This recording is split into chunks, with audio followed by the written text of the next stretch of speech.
estar en el programa. Gracias por el espacio, por la oportunidad de compartir con ustedes, atenta a sus consultas y pues también atenta a la reacción de la población. Bien, defensora, han habido varios casos irregulares, cobros irregulares, una situación lamentable de una mujer en Santa Cruz que ha perdido a su bebé por falta de atención médica. ¿Han sumado más casos? ¿Qué se está haciendo desde la Defensoría, concretamente en un momento de tanta tensión, cuando la persona necesita atención y de pronto se encuentra con este tipo de situaciones? Bueno, como institución defensorial hemos iniciado, una vez se ha anunciado el paro médico, un proceso de verificación a centros de salud de primer, segundo y tercer nivel del subsector público y del subsector de seguridad social. Más allá del caso que usted señala, que lastimosamente no es el mejor ejemplo de lo que ha sucedido en el paro, debemos reconocer, y lo hemos hecho públicamente como Defensoría del Pueblo, que alrededor del 80% de los servicios de salud no han acatado el paro, es decir, que en compromiso con la población han continuado prestando los servicios, no le han cerrado las puertas de especialidades, de cirugías programadas por programarse, y creo que eso es importante resaltar. El caso que nos señala, si bien ha sido dentro del paro, pues lastimosamente tampoco es un caso aislado de lo que muchas veces sucede dentro de lo que es nuestro sistema de salud. Lo rechazamos, lo lamentamos como Defensoría del Pueblo, y en este caso específicamente se ha hecho un acompañamiento primario a las víctimas y teniendo ya también una posición respecto de ellas, la cual la respetamos en cuanto a la continuidad para su caso. Creemos como Defensoría del Pueblo que este caso, el caso del paro médico como tal, o el conflicto que se está viviendo, es necesaria o hace necesaria la intervención de las instancias estatales. Como Defensoría hemos denunciado públicamente cuáles son los hospitales que nosotros identificamos que han hecho un paro parcial o total, cuáles son los centros de salud de la Caja Nacional de Salud que igual han hecho un paro total o paro parcial. Y bueno, creemos que acá el Estado es el que tiene que garantizar la continuidad, el Estado es el que tiene que fiscalizar, tiene que supervisar y generar todos los mecanismos necesarios para que estos continúen prestando servicios siempre en beneficio de la población, resguardando su vida, su salud, su integridad y su dignidad. Defensora Sandra Elías la saluda también. Yo tengo una consulta, volviendo a este tema de los cobros excesivos y de todas estas denuncias que se han escuchado en este último tiempo. A veces generalizar no es lo mejor, ¿no es cierto? A veces es dañino. A mí me gustaría que usted nos ayude un poco a ver cuál es la situación real en Bolivia, de acuerdo a las denuncias que ustedes reciben, ¿no es cierto?, permanentemente, de acuerdo a la investigación que han estado haciendo o al seguimiento de diferentes casos. ¿Es algo que se pueda generalizar? ¿Podemos decir que en Bolivia, en todas las clínicas privadas, suceden este tipo de situaciones de abusos tal vez contra el paciente o de cobros excesivos? ¿O es algo que son casos aislados? ¿Cómo es la situación real en nuestro país a nivel de clínicas privadas y cobros excesivos? Cuando se habla de vulneración de derechos humanos, Sandra, siempre se tiene que tomar en cuenta que se tiene que identificar a un agente vulnerador. No se puede hablar de una generalidad de agentes vulneradores. Eso creo que para iniciar, porque tampoco se debe satanizar a ningún actor o ningún sujeto. Primero. Segundo, hay un problema en Bolivia en general. Si ustedes revisan, en Bolivia no existen límites al cobro que pueden realizar las clínicas privadas. Si ustedes ven por ejemplo, en lo que es educación, todo lo que son unidades educativas tienen un porcentaje, un monto límite o de incremento límite por año. Pero hay una idea, digamos, de cuánto la persona, la sociedad, el pueblo va a tener que cancelar antes de realizar un contrato o un acuerdo con esa instancia privada. En el caso de los servicios de salud, no existe una norma que ponga límites, que llegue a generar un proceso de control, supervisión, fiscalización sobre el monto, sobre el cobro que realizan las clínicas privadas, no solamente en tiempos de COVID o de pandemia o de emergencia sanitaria, sino en general en todos los servicios que prestan estas empresas. Ahora bien, los casos que nosotros hemos visto sobre cobros excesivos han tenido una relevancia mayor justamente por la emergencia sanitaria. Ya desde la primera ola del COVID-19 durante el 2020, nosotros como Defensoría alertamos al gobierno transitorio la necesidad de poner control, límites o que se incorpore todo el subsector privado a la atención y prevención de COVID en la misma línea que el público y el de seguridad social. Evidentemente el gobierno transitorio se encargó de proteger de alguna forma de resguardar los intereses de estas clínicas en desmedro de la población. En la primera ola de COVID se registraban $10,000, $15,000, $20,000 de garantía como condicionante para poder entrar a las clínicas privadas. Se generaba una serie de requisitos, garantías, compromisos de pago previos a la atención y tratamiento de COVID-19 en las clínicas privadas.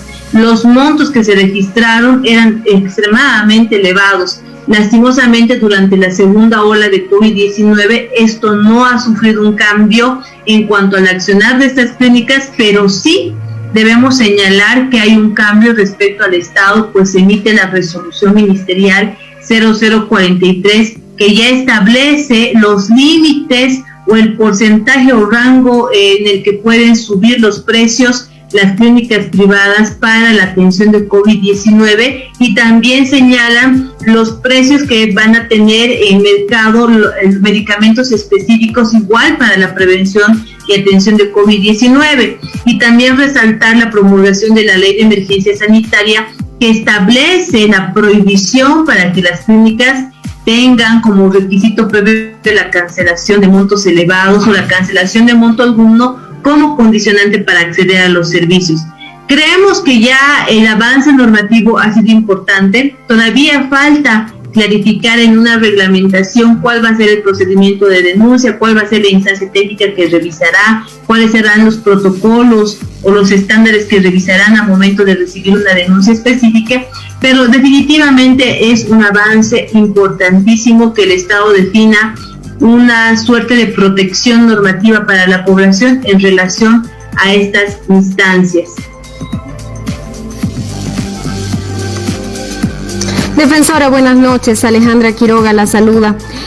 Hay muchos pacientes y también los familiares que muchas veces no saben ni siquiera el nombre del doctor que los atendió o del personal médico, de cómo está evolucionando su enfermedad, en fin. Le comento esto porque creo que es importante para hacer una denuncia tener información. ¿Qué información tiene la obligación de dar una clínica privada a un paciente o a los familiares de este?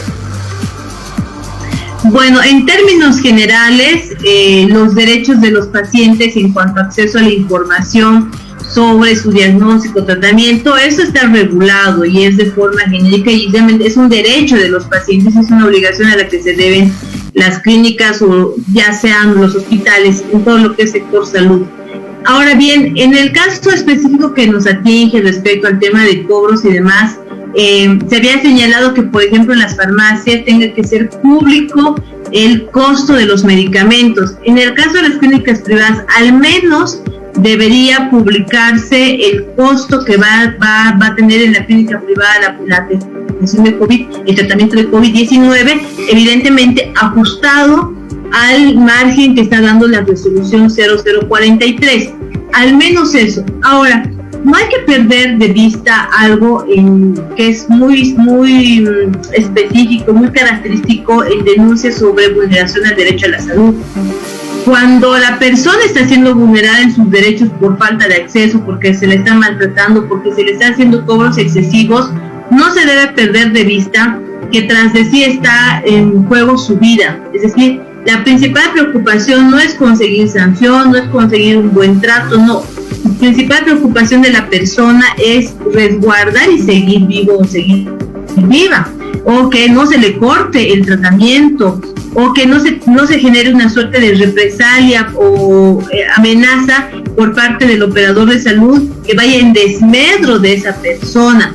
Entonces, en ese punto, la instancia que vaya a hacer la tramitación de las denuncias, la instancia técnica, es fundamental que generen las salvaguardas también para que la persona, más allá de conocer que puede denunciar, tenga la seguridad y la firmeza de que esa denuncia no le va a generar una suerte de tratamiento burocrático pesado, que no va a tener tiempo porque está resguardando su vida, pero que además le va a asegurar la confianza suficiente de que el Estado no la va a exponer, no la va a dejar sola y que la respuesta que va a darle va a ser pertinente, oportuna y de forma efectiva. Si usted me dice, ¿qué más deberían publicar? Yo le digo de forma genérica, al menos los costos. ¿Qué información tiene que darle? Todo lo referente a su diagnóstico, a su tratamiento, a las consecuencias que se va a tener, las alternativas que podría tener respecto al tratamiento que vaya a recibir la persona paciente y evidentemente los familiares que la puedan acompañar. Defensora del Pueblo, usted ha señalado que el Estado debe garantizar el acceso y los servicios de salud, pese a que hay un paro médico que en realidad en muchos sectores no se estaría cumpliendo de la manera en que se esperaba por el sector de dirigentes médicos. Pero, ¿cuál es su criterio de la llegada de las vacunas? Por un lado, hoy día han llegado vacunas 500,000 y se va a iniciar ya la vacunación masiva en las próximas horas, por un lado. Y por el otro lado, ¿hay un argumento sólido para rechazar el diálogo? ¿Hay una convocatoria para el sector de los dirigentes médicos que en este momento están en la protesta para que puedan sentarse en la mesa del diálogo y ya afinar el tema de la reglamentación? Sobre esos dos elementos, ¿cuál es su criterio? Bueno, Iván, voy a empezar por la segunda consulta o interrogante. Como Defensoría del Pueblo hemos hecho un seguimiento al proceso de diálogo iniciado previa a la promulgación de la Ley de Emergencia Sanitaria, que además en su momento fue la condicionante para que la ley pueda ser promulgada. En ese momento se expusieron 3 observaciones centrales respecto al proyecto normativo y además el sector salud, como se dice, las dirigencias de CONASA establecieron o presentaron sus propuestas en texto para una reforma a la propuesta normativa. Como Defensoría del Pueblo, cuando nos noticiamos de que CONASA nuevamente estaría generando una suerte de convocatoria de movilización o de paro, lo primero que hicimos fue verificar si había un acuerdo incumplido, si había un acto de mala fe por parte del Estado respecto a los acuerdos en los que habían arribado y no se había respetado en el texto dentro de la Asamblea Legislativa la propuesta por CONASA. ¿Qué es lo que hemos evidenciado? De que no era así, que tanto el legislativo como el ejecutivo, en función a las demandas y observaciones que en ese momento tenía CONASA, había cumplido con los acuerdos de buena fe, los acuerdos arribados en la negociación. Entonces nosotros hemos mandado notas al colegio médico, hemos hecho con las consultas también al CONASA para conocer cuáles son las nuevas observaciones o cuál es el fundamento para generar un proceso de protesta. Aquí quiero hacer un paréntesis para resaltar algo. Como Defensoría del Pueblo siempre vamos a saludar el ejercicio del derecho a la protesta, la disidencia, la interpelación al Estado, porque es una característica propia de los estados democráticos y hace mucho bien al fortalecimiento de los estados de derecho y a la vigencia de los derechos fundamentales como tal. Pero esos derechos, en ese paréntesis, cabe resaltar que no pueden ser absolutos. Ya el Tribunal Constitucional ha señalado que si bien el sector salud tiene el derecho a ejercer su derecho a manifestación, su derecho a la protesta, tiene que considerar que esa protesta no puede afectar los servicios de salud. Y eso no significa simplemente abrir emergencias y cerrar especialidades, menos aún en una situación de emergencia sanitaria. Y también le obliga al Estado, a través de los gobiernos nacional, departamental o municipal o la instancia estatal, a que puedan agotar las vías de diálogo.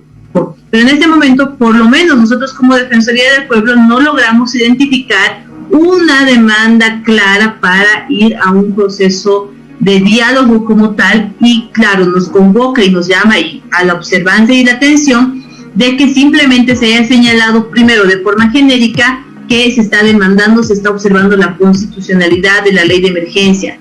Aquí hay que resaltar que el paro médico, una mesa de negociación, no se va a discutir sobre la constitucionalidad de una norma. La Constitución establece como mecanismo el Tribunal Constitucional. o en su caso nosotros consideramos como Defensoría, si existe el fundamento técnico constitucional, pues se podrá elevar un informe de esas características a la Asamblea Legislativa, identificando cuál es la norma constitucional que se considera lesionada por parte del Estado de acuerdo a la observancia del sector de salud. Tampoco ha ocurrido aquello. Solamente como ejemplo, es un ejemplo que cito en todas las entrevistas que me realizan. CONASA ha señalado o se ha generado un rumor de que las protestas ahora son para precautelar los derechos de los connacionales, porque se estaría tomando la idea de que se va a hacer contratación de extranjeros. Primero, por principio, la Defensoría considera que eso puede llevar a procesos de xenofobia y hay que rechazarlo siempre. Pero más allá de eso, esa discusión ya ha sido asumida dentro de la mesa de diálogo previa a la promulgación de la Ley de Emergencia Sanitaria, y CONASA ha propuesto un texto normativo para evitar o para generar una priorización de las y los bolivianos del sector salud al momento de que sean contratados para combatir la pandemia de COVID-19.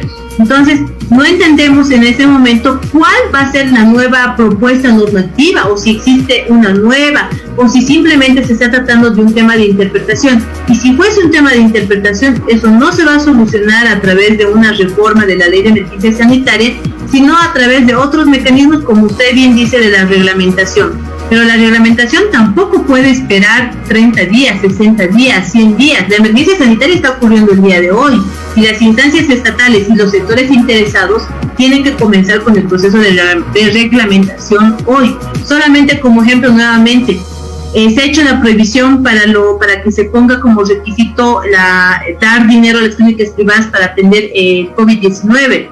Eso tiene que reglamentarse, más allá de que de facto se pueda aplicar o exigir a las clínicas privadas. Adicionalmente tiene que haber una instancia responsable, un procedimiento, un proceso para que la ciudadanía también pueda ejercer ese derecho por vías administrativas o las instancias competentes.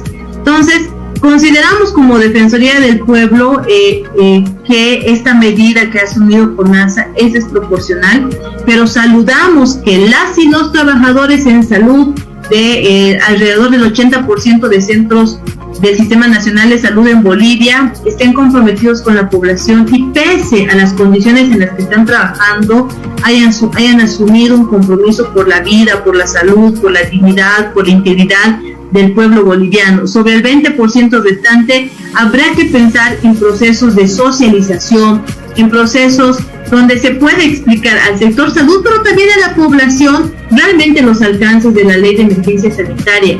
Yo aquí quiero ser muy amplia. Si hay una observación realmente de fondo, siempre es bueno repensarlo, y el Estado no tendría por qué cerrarse a una modificación, pero siempre y cuando exista la observación sólida y fundada. Muchísimas gracias, Defensora del Pueblo Nadia Cruz, por su tiempo y por esta entrevista. Muy buenas noches. Muchas gracias a ustedes. Amigos del país, aguárdennos, vamos a hacer una pausa en esto.